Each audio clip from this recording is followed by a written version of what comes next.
In a remote village surrounded by dusty roads and whispering banyan trees, there lived a humble laborer named Arjun. He wasn't a man of wealth, nor was he a man of education.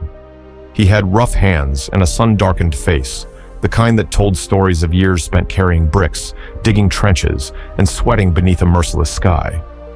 Yet in his heart, Arjun harbored a silent joy. His wife, Priya, and the modest home they had built together with their dreams and calloused palms. Each morning, Arjun would rise before the sun, sling a rusted spade across his shoulder, kiss Priya on the forehead, and head out to find day work. Sometimes he earned enough for rice and lentils. Sometimes he came home with nothing but a tired smile and hope for tomorrow. Then came the day that changed everything. Priya was pregnant. It was the first time Arjun let tears fall freely. They weren't tears of sorrow, but of overwhelming hope. A child, a future. Laughter in the house. Little feet on the clay floor. He imagined stories by lantern light and the sound of a giggling baby wrapped in cloth. The months passed slowly, but each day Arjun worked harder. He took on heavier loads. He skipped meals so Priya could eat. He mended their leaking roof and cleaned their floors with care. The little home, though poor, was filled with love and anticipation. When the day of the birth arrived, Arjun walked Priya to the government hospital 5 kilometers away. The sun was hot, but his spirit soared. He left her in the care of the midwives and set off to borrow money for the hospital bill. Fate, however, can be cruel. On the way back, Arjun was struck by a speeding truck. He died on the spot. His last breath was a whisper, "Take care of them." While Arjun's body was cremated on the banks of the Yamuna, his son was being born in the hospital. The universe, in its paradoxical rhythm, had taken a life and given one in return. When Priya learned of Arjun's death, her cries echoed through the halls of the hospital like a song of broken glass. Her world, once painted with the colors of new beginnings, crumbled to ashes. She held her newborn close, tears soaking his tiny blanket. "Why?" she cried to the ceiling. "Why would the gods give me joy only to rip it away?" There was no answer. The villagers offered their sympathies. Some whispered it was destiny. Others said nothing, for what could words do against grief so raw? But Priya, though broken, remembered Arjun's dreams. She buried her sorrow beneath duty. With her infant son cradled to her chest, she took up work in other people's homes, sweeping floors, washing dishes, scrubbing latrines. Her hands bled, but she never asked for pity. Her son, whom she named Ravi, grew up watching his mother bow to no one, beg from no one, and rise each day with quiet determination. He learned more from her backbreaking labor than from any textbook. At 5, Ravi began school. His clothes were patched, his lunch often just dry roti, but he sat in the front row, eyes sharp, hands always raised. His mother had told him, "If you study, you won't have to carry other people's buckets." And he believed her. As Ravi grew older, he worked part-time jobs, delivering milk, selling vegetables, anything to ease his mother's burden. Their home was still poor, but inside it lived honor, strength, and the lingering scent of turmeric and warm chapati. Ravi was 14 when Priya's cough became something more. At first, she brushed it off as a cold, but weeks passed and her strength withered. She began missing work. The landlords found replacements. Money ran out. One night, Ravi returned from school and found her lying on the floor, eyes hollow, body burning with fever. "Amma," he cried, rushing to her side. She smiled weakly. "Don't cry, my son."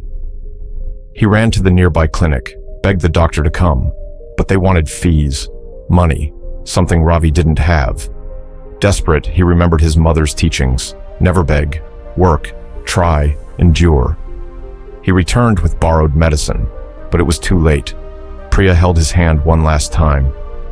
"Ravi, promise me one thing," she whispered. "Live with dignity, don't beg, don't break, and help others when you can." He nodded through tears. Then she was gone. The village helped cremate her body. Ravi watched the flames and made a vow under the starlit sky. "I will honor you, always." The city was ruthless.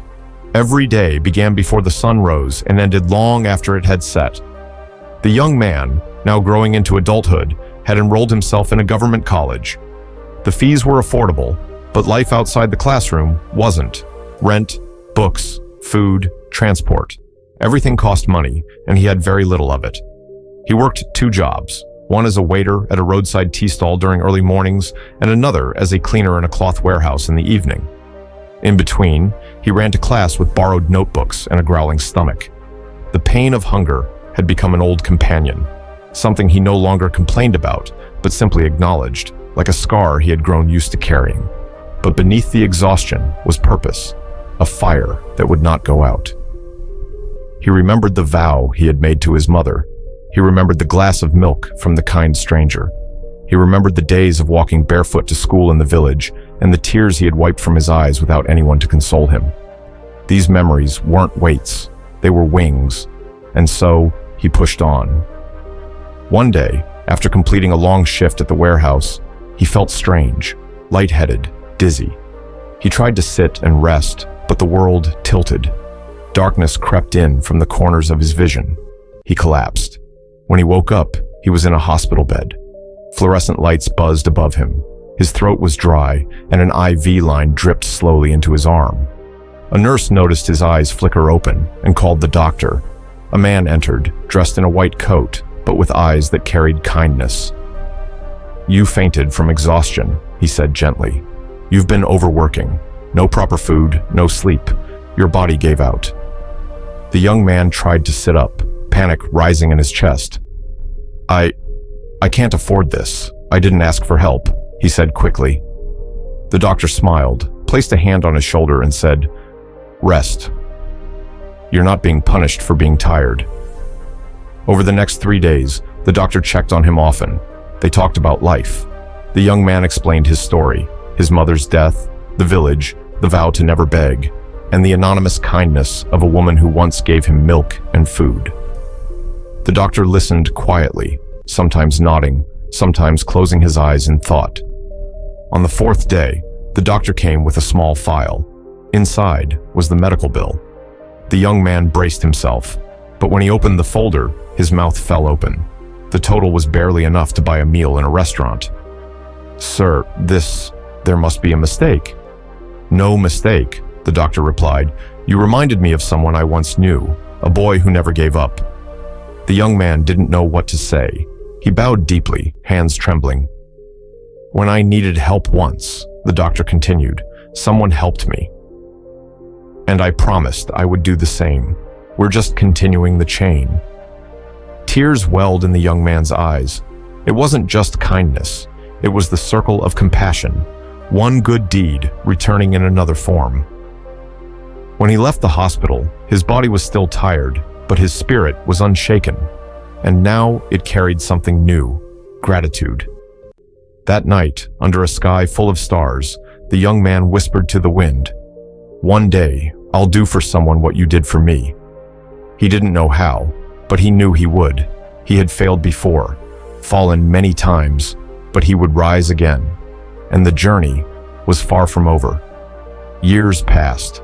The young man, once a boy abandoned by fate, had now become a man of quiet strength. His name began to carry weight in the community, not because he chased wealth or fame, but because he never forgot the tears in his mother's eyes, never forgot the hunger, never forgot the people who helped him rise. He finished university with top marks. He was offered a job at a reputable company. For the first time in years, he didn't have to wonder if he would eat dinner. But even as his life stabilized, he knew his mission wasn't complete. One day, while walking past a crowded bus stop, he saw a child sitting on the pavement, skinny, barefoot, eyes lost. Something inside him froze. That boy looked just like him years ago. He approached gently. "Are you hungry?" The boy nodded. Without hesitation, he took the child to a nearby eatery and ordered food. As the boy ate, he learned his name was Nandu. His parents had died in an accident. He was sleeping under a bridge, surviving on scraps. The young man's heart broke. "I once made a promise," he said quietly, "to help someone, just like you." He arranged for Nandu to stay at a safe shelter. He paid for his schooling, visited him often, and made sure he never felt alone. That one act rekindled something in him, a sense of duty, a deeper purpose. And so he began. First, it was just Nandu. Then a few more street children. Then he started organizing food drives. Then came a small scholarship fund in his mother's name. Then a foundation. Then schools, clinics, libraries. Over the years, his small efforts bloomed into a full movement, quietly transforming hundreds of lives. But he never sought applause, never wanted his name on billboards. He simply worked. Then came a day he never expected. He visited his childhood village. Memories rushed in like a flood. The mud roads, the tiny school, the tea stall where he had washed dishes. And then, the lane with the small house, the one where a woman once handed him a glass of milk. The house was still there. An old woman with silver hair sat outside, her eyes still sharp with warmth. His heart skipped. He walked up slowly. "Ma'am," he said softly, "you may not remember me." She looked at him, studied his face. Her eyes widened. "The thirsty boy." He nodded. Tears streamed down both their cheeks. "I came to repay the milk," he whispered. She smiled, wiping a tear. "You already have, many times over." They sat together, talking for hours. He told her everything: the vow, the collapse, the doctor, the foundation. Her eyes welled up again. "You honored not just me, but the spirit of kindness." In the following months, he ensured she was cared for, respected, and surrounded by people who loved her. When she fell ill, he brought the best doctors. He sat beside her until her final breath. And when she passed, he built a community kitchen in her name, one that served free meals to anyone in need. Her name, carved into stone, read, "To the one who gave without asking and taught the world what one glass of milk can do." In front of it, he often sat in silence, sometimes smiling, sometimes crying.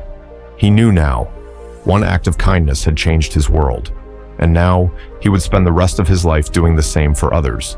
Because in the end, rising from struggle isn't just about personal triumph. It's about becoming the hand that pulls someone else up.